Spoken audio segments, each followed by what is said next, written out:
দেড় মিনিটের ভিডিওতে মাহিয়া মাহির ঝড় হয়েছেন কটাক্ষের শিকারও। সিনেমা ছেড়ে রাজনীতিতে নাম লিখিয়েছিলেন মাহিয়া মাহি। এরপর বিগত সরকারের সবুজ সংকেত পেলেও দর্শক ভোটে পড়ে রেড সিগন্যাল অর্থাৎ বিপুল ভোটে পরাজিত হন। এরপর আবারও কাজে ফেরার ঘোষণা দেন। সিনেমা আর রাজনীতি নিয়ে রাজনীতির মার পেচে ব্যাপক সমালোচনার মুখে পড়েন এই নায়িকা। এরপর মাঝে মাঝেই সামাজিক যোগাযোগ মাধ্যমে ভিডিও প্রকাশ করে দর্শকের মনে ঝড় তোলেন মাহিয়া মাহি। তারই ধারাবাহিকতায় গতকাল রাতে নিজের ফেসবুকে ১.৫ মিনিটের একটি ভিডিও প্রকাশ করেছেন তিনি, যেখানে রীতিমতো ঝড় তুলতে দেখা গেছে নায়িকাকে। গেল বছরের শুরু থেকেই মাহির জীবনে একের পর এক পালাবদল এসেছে।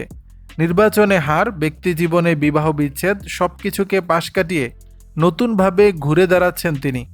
তার এই ঘুরে দাঁড়ানোর পরিবর্তনটাই যেন ভক্তরা দেখল ১.৫ মিনিটের এক ভিডিওতে, যেখানে সাদা শার্ট ও কালো প্যান্টে একের পর এক পোজে ভিডিও ধারণ করেছেন অভিনেত্রী।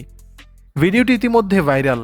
মাহির ভক্তরাও নায়িকার রূপ নিয়ে প্রশংসা ভাসিয়েছেন। তাকে এমন অগ্নিকন্যা রূপেই পর্দায় আবারও ফিরে দেখতে চেয়েছেন। নেটিজেনরা বলছেন মাহি ফুরিয়ে যাননি, তিনি আবারও ফিরবেন নতুনভাবে।